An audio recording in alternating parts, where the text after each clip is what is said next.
33 ಕೋಟಿ ದೇವಾನು ದೇವತೆಗಳ ವಸತಿ ಎಲ್ಲಿರ್ತದಲ್ಲಿ 33 ಕೋಟಿ ದೇವಾನು ದೇವತೆಗಳ ವಸತಿ ಎಲ್ಲರ ಇರ್ತದಂದ್ರೆ ಅಲ್ಲಿ ಇಲ್ಲಿ ಹುಡುಕಾಡಬೇಡ್ರಿ. ಒಬ್ಬ ಗೋಮಾತೆಯ ದೇಹದಲ್ಲಿ ಪರಿಪೂರ್ಣವಾಗಿ 33 ಕೋಟಿ ದೇವಾನು ದೇವತೆಗಳು ಇರ್ತಾರೆ. ಆ ತಾಯಿಯ ಪಾದವನ್ನ, ಗೋಮಾತೆಯ ಪಾದವನ್ನ ಹನಿಮುಟ್ಟಿ ನಮಸ್ಕರಿಸಿ ಭಸ್ಮ ಹಚ್ಚಿ ನಮಸ್ಕಾರ ಮಾಡ್ರಿ. ಯಾಕಂದ್ರೆ ಯಾರಾದ್ರೂ ಗೋಹತ್ಯೆಯನ್ನು ಮಾಡಿದರೆ 33 ಕೋಟಿ ದೇವಾನು ದೇವತೆಗಳ ಹತ್ಯೆ ಮಾಡಿದ ಹಾಗೆ. ಅಂತಿಂತ ಪಾಪ ಬರಂಗಿಲ್ಲ.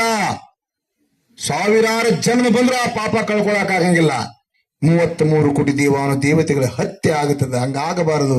ಗೋ ರಕ್ಷಣೆ ಆಗಬೇಕು, ಗೋ ಸಂರಕ್ಷಣೆಯನ್ನು ಮಾಡಬೇಕು. ಗೋಮಾತೆ ಅಂದ್ರೆ ಜಗನ್ಮಾತೆ ಸ್ವರೂಪ. 33 ಕೋಟಿ ದೇವತೆಗಳು ಗರ್ಭದೊಳಗಿಟ್ಟು ಬಂದಾಳಕ್ಕೆ ಗೋಮಾತೆ. ತಾನು ಕಸ ತಿಂದು ನಮಗೆ ರಸ ಕೊಡ್ತಾಳೆ ಗೋಮಾತೆ. ಒಂದು ಮಾತು ಬರೀತಾರೆ ಸಿದ್ದಯ್ಯ ಪುರಾಣಿಕರು. ಇಟ್ಟರೆ ಸಗಣಿಯಾದೆ, ತಟ್ಟಿದರೆ ಕುರುಳಾದೆ, ಇಟ್ಟರೆ ತೊಟ್ಟಿದರೆ ನಸಲಿಗೆ ವಿಭೂತಿಯಾದೆ, ಹೊಲಕ್ಕೆ ಮೇಲೆ ಗೊಬ್ಬರವಾದೆ, ನೀನಾರಿಗಾದೆಯೋ ಎಲೆ ಮಾನವ. ಗೋಮಾತೆ ಕೇಳ್ತಾಳಂತೆ, ಯಪ್ಪ ನನ್ನ ಹೊಡಿತಿ ಆದ್ರೂ ನಾನು ನಿನಗೆ ಅಮೃತ ಕೊಡ್ತೇನೆ. ನಾ ಹಾಕಿದ ಸಗನ, ನಾ ಹಾಕಿದ ಹೆಂಡಿ ಏನಾಗ್ತದೆ ಅಂದ್ರೆ ಸಗನ ಅನಿಸ್ಕೊಳ್ತದೆ. ಆದ್ರೆ ಹೊಲಕ್ಕೆ ಹಾಕಿದ ಗೊಬ್ಬರ ಅನಿಸ್ಕೊಳ್ತದೆ. ಸುಟ್ರೆ ಭಸ್ಮ ಆಗ್ತದೆ ಹಣಿಗೆ ಹಚ್ಕೊಳಕ.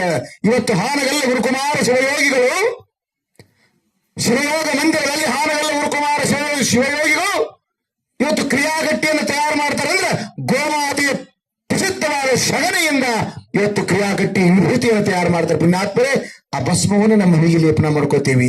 ಅದಕ್ಕೆ ಗೋರಕ್ಷಣೆಯ ನಾವು ರಕ್ಷಣೆ ಮಾಡುವುದು ಬಹಳ ಮುಖ್ಯದ. ಆ ಗೋಮಾತೆಯ ರಕ್ಷಣೆ ನಿಮ್ಮೆಲ್ಲರ ಹೊಣೆ.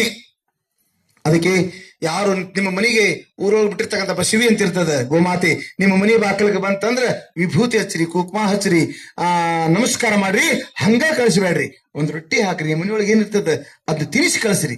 ನೀವು ಒಂದು ತುತ್ತು ರೊಟ್ಟಿ ಗೋಮಾತೆ ನೀವು ತಿನ್ಸಿರಿ ಅಂದ್ರೆ 33 ಕೋಟಿ ದೇವಾನು ದೇವತೆಗಳು ತೃಪ್ತಕ್ಕ ನೆನಪಿಟ್ಟುಕೊಳ್ಳಿ. ಅದಕ್ಕೆ ಗೋಮಾತೆಯ ಗೌರವದ ಅಭಿಯಾನದ ಕಾರ್ಯಗಳನ್ನು ಮಾಡಲಿಕ್ಕೆ ಒಂದಿಷ್ಟು ಬಂದಿದ್ದಾರೆ. ಅವರ ಕಾರ್ಯವನ್ನು ನಾವು ನೋಡೋಣ, ನಾವು ನೀವೆಲ್ಲರೂ ಕೇಳೋಣ.